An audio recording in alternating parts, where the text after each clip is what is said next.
Praise the Lord. இன்றைய நாளுக்கான வேத தியானம் நீதிமொழிகள் அதிகாரம் 25 1 முதல் 28 வரை.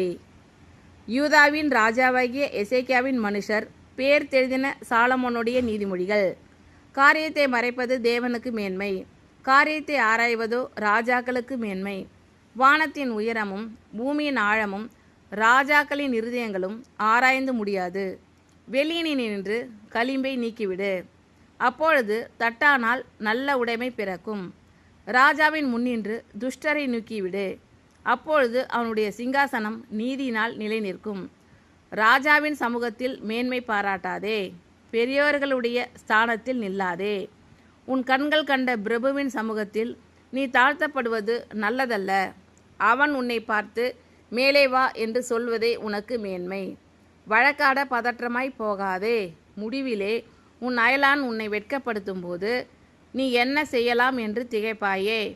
நீ உன் அயலானுடனே மாத்திரம் உன் வியாஜ்யத்தை குறித்து வழக்காடு, மற்றவனிடத்தில் இரகசியத்தை வெளிப்படுத்தாதே. மற்றபடி அதை கேட்கிறவன் உன்னை நிந்திப்பான், உன் அவமானம் உன்னை விட்டு நீங்காது. ஏற்ற சமயத்தில் சொன்ன வார்த்தை வெள்ளித்தட்டில் வைக்கப்பட்ட பொற்பழங்களுக்கு சமானம்.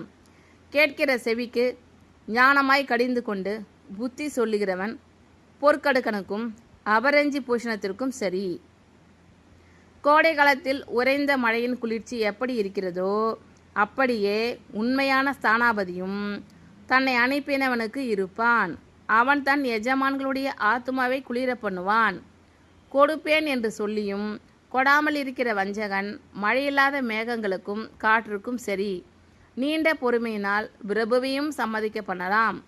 இனிய நாவு எலும்பையும் நொறுக்கும். தேனை கண்டுபிடித்தாயானால் மட்டமாய் சாப்பிடு, மிதமிஞ்சி சாப்பிட்டால் வாந்தி பண்ணுவாய். உன் அயலான் சலித்து உன்னை வெறுக்காதபடிக்கு அடிக்கடி அவன் வீட்டில் கால் வைக்காதே. பிறனுக்கு விரோதமாய் பொய் சாட்சி சொல்லுகிற மனுஷன் தண்டாயுதத்துக்கும் கட்கத்துக்கும் கூர்மையான அம்புக்கும் ஒப்பானவன். ஆபத்து காலத்தில் துரோகியை நம்புவது உடைந்த பல்லுக்கும் மொழி புரண்ட காலுக்கும் சமானம். மனதுக்கமுள்ளவனுக்கு பாட்டுகளை பாடுகிறவன் குளிர்காலத்தில் வஸ்திரத்தை களைகிறவனைப் போலவும் வெடியுப்பின் மேல் வார்த்த காடியைப் போலவும் இருப்பான். உன் சத்துரு பசியாய் இருந்தால் அவனுக்கு புசிக்க ஆகாரம் கொடு, அவன் தாகமாய் இருந்தால் குடிக்க தண்ணீர் கொடு. அதனால் நீ அவன் தலையின் மேல் எரிகிற தழல்களை குவிப்பாய். கர்த்தர் உனக்கு பலனளிப்பார். வடகாற்று மழையையும் புறங்குறுகிற நாவு கோபமுகத்தையும் பிறப்பிக்கும். சண்டைக்காரியோடே ஒரு பெரிய வீட்டில் குடியிருப்பதை பார்க்கிலும் வீட்டின் மேல் ஒரு மூலையில் தங்குவதே நலம். தூர தேசத்திலிருந்து வரும் நற்செய்தி விடாயத்த ஆத்துமாவுக்கு கிடைக்கும் குளிர்ந்த தண்ணீருக்கு சமானம். துன்மார்க்கருக்கு முன்பாக நீதிமான் தள்ளாடுவது கலங்கின கிணற்றுக்கும் கெட்டுப்போன சுனைக்கும் ஒப்பாகும். தேனை மிகுதியாய் உண்பது நல்லதல்ல, தற்புகழை நாடுவதும் புகழல்ல. தன் ஆவியை அடக்காத மனுஷன் மதிலிடிந்த பாழான பட்டணம் போலிருக்கிறான். யூதாவின் ராஜாவாகிய எசேக்கியாவின் மனுஷர் பேர் தெழுதின சாலமோனுடைய நீதிமொழிகள். காரியத்தை மறைப்பது தேவனுக்கு மேன்மை, காரியத்தை ஆராய்வதோ ராஜாக்களுக்கு மேன்மை. வானத்தின் உயரமும் பூமியின் ஆழமும் ராஜாக்களின் இருதயங்களும் ஆராய்ந்து முடியாது. வெளியினின்று களிம்பை நீக்கிவிடு, அப்பொழுது தட்டானால் நல்ல உடைமை பிறக்கும்.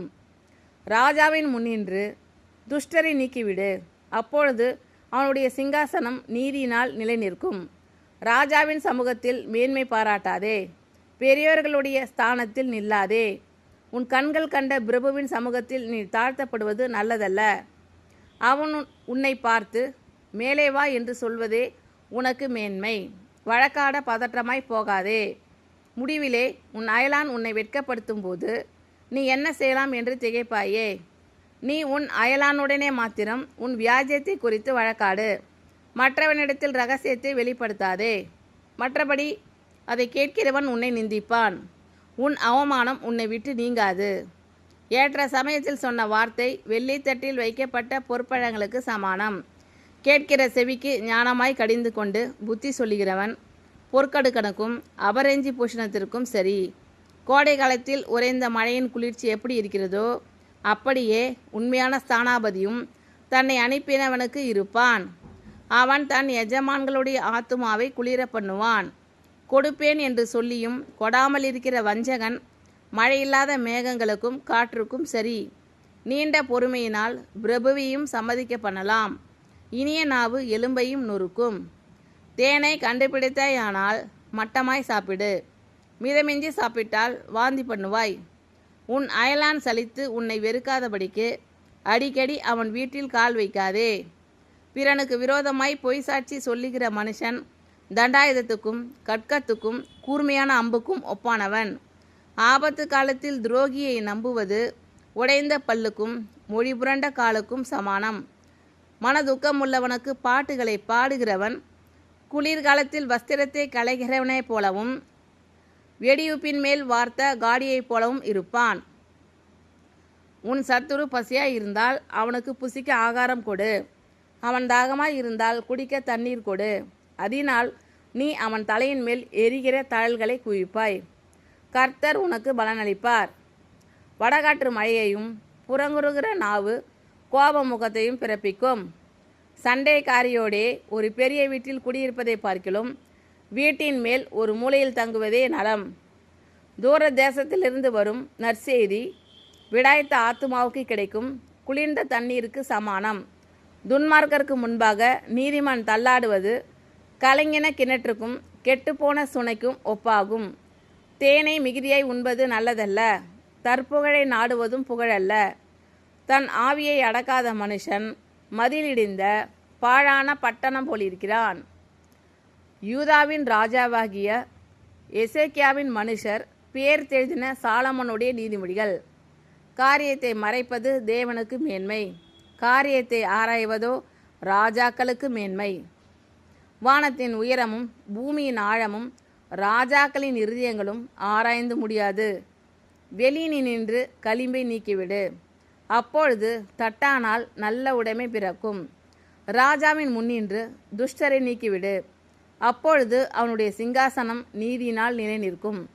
ராஜாவின் சமூகத்தில் மேன்மை பாராட்டாதே, பெரியோர்களுடைய ஸ்தானத்தில் நில்லாதே. உன் கண்கள் கண்ட பிரபுவின் சமூகத்தில் நீ தாழ்த்தப்படுவது நல்லதல்ல. அவன் உன்னை பார்த்து மேலே வா என்று சொல்வதே உனக்கு மேன்மை. வழக்காட பதற்றமாய் போகாதே. முடிவிலே உன் அயலான் உன்னை வெட்கப்படுத்தும் போது நீ என்ன செய்யலாம் என்று திகைப்பாயே. நீ உன் அயலானுடனே மாத்திரம் உன் வியாஜ்யத்தை குறித்து வழக்காடு. மற்றவனிடத்தில் இரகசியத்தை வெளிப்படுத்தாதே. மற்றபடி அதை கேட்கிறவன் உன்னை நிந்திப்பான். உன் அவமானம் உன்னை விட்டு நீங்காது. ஏற்ற சமயத்தில் சொன்ன வார்த்தை வெள்ளித்தட்டில் வைக்கப்பட்ட பொற்பழங்களுக்கு சமானம். கேட்கிற செவிக்கு ஞானமாய் கடிந்து கொண்டு புத்தி சொல்லுகிறவன் பொற்கடுக்கனுக்கும் அபரஞ்சி பூஷணத்திற்கும் சரி. கோடை காலத்தில் உறைந்த மழையின் குளிர்ச்சி எப்படி இருக்கிறதோ அப்படியே உண்மையான ஸ்தானாபதியும் தன்னை அனுப்பினவனுக்கு இருப்பான். அவன் தன் எஜமான்களுடைய ஆத்துமாவை குளிர பண்ணுவான். கொடுப்பேன் என்று சொல்லியும் கொடாமல் இருக்கிற வஞ்சகன் மழையில்லாத மேகங்களுக்கும் காற்றுக்கும் சரி. நீண்ட பொறுமையினால் பிரபுவையும் சம்மதிக்க பண்ணலாம். இனிய நாவு எலும்பையும் நொறுக்கும். தேனை கண்டுபிடித்தாயானால் மட்டமாய் சாப்பிடு. மிதமிஞ்சி சாப்பிட்டால் வாந்தி பண்ணுவாய். உன் அயலான் சலித்து உன்னை வெறுக்காதபடிக்கு அடிக்கடி அவன் வீட்டில் கால் வைக்காதே. பிறனுக்கு விரோதமாய் பொய் சாட்சி சொல்லுகிற மனுஷன் தண்டாயுதத்துக்கும் கட்கத்துக்கும் கூர்மையான அம்புக்கும் ஒப்பானவன். ஆபத்து காலத்தில் துரோகியை நம்புவது உடைந்த பல்லுக்கும் மொழி புரண்ட காலுக்கும் சமானம். மனதுக்கமுள்ளவனுக்கு பாட்டுகளை பாடுகிறவன் குளிர்காலத்தில் வஸ்திரத்தை களைகிறவனைப் போலவும் வெடியுப்பின் மேல் வார்த்த காடியைப் போலவும் இருப்பான். உன் சத்துரு பசியாய் இருந்தால் அவனுக்கு புசிக்க ஆகாரம் கொடு. அவன் தாகமாய் இருந்தால் குடிக்க தண்ணீர் கொடு. அதனால் நீ அவன் தலையின் மேல் எரிகிற தழல்களை குவிப்பாய். கர்த்தர் உனக்கு பலனளிப்பார். வடகாற்று மழையையும் புறங்கூறுகிற நாவு கோப முகத்தையும் பிறப்பிக்கும். சண்டைக்காரியோடே ஒரு பெரிய வீட்டில் குடியிருப்பதை பார்க்கிலும் வீட்டின் மேல் ஒரு மூலையில் தங்குவதே நலம். தூர தேசத்திலிருந்து வரும் நற்செய்தி விடாய்த்த ஆத்துமாவுக்கு கிடைக்கும் குளிர்ந்த தண்ணீருக்கு சமானம். துன்மார்க்கருக்கு முன்பாக நீதிமான் தள்ளாடுவது கலங்கின கிணற்றுக்கும் கெட்டுப்போன சுனைக்கும் ஒப்பாகும். தேனை மிகுதியாய் உண்பது நல்லதல்ல, தற்புகழை நாடுவதும் புகழல்ல. தன் ஆவியை அடக்காத மனுஷன் மதிலிடிந்த பாழான பட்டணம் போலிருக்கிறான். ஆமீன். Thank you Lord. கர்த்தர் உங்கள் அனைவரையும் ஆசீர்வதிப்பாராக. God bless you all.